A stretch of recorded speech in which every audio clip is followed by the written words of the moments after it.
Reforms have been carried out with a focus on the common man. Every tax levied on common man's daily use items have gone through a rigorous looking into, and in most cases the rates have come down drastically.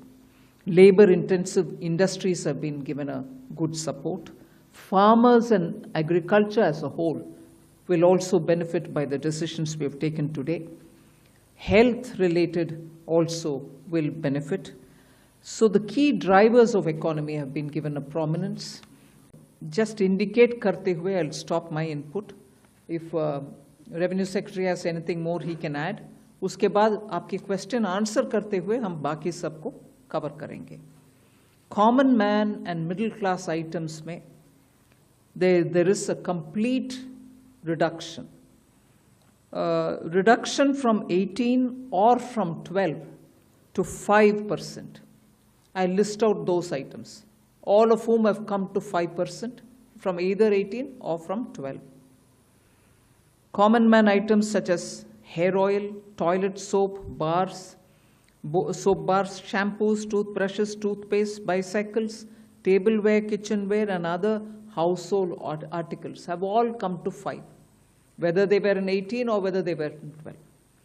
Similarly, reduction of GST from 5% to nil.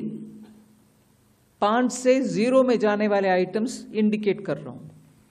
Ultra high temperature milk, the UHT milk, chena or paneer, all the Indian breads will see nil rate.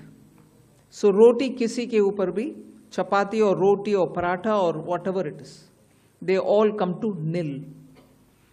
Reduction of GST from 12% or from 18% to 5. इसमें food items बहुत सारे हैं. नमकीन से भुजिया है, sauces है, pasta है, instant noodles है, chocolates, coffee, preserved meat, cornflakes, butter, ghee, ये सब 5% में आ रही है. फिर रिडक्शन फ्रॉम 28 टू 18%. इसमें मिडिल क्लास के एस्पिरेशंस मीट करने वाले बहुत सारी चीज़ हैं. Air conditioning machines, TVs which are over 32 inches, all TVs now at 18%. ये I want to underline, all TVs are now at 18%. Dishwashing machines, small cars, motorcycles equal to or less than 350 cc are all now coming to 18%.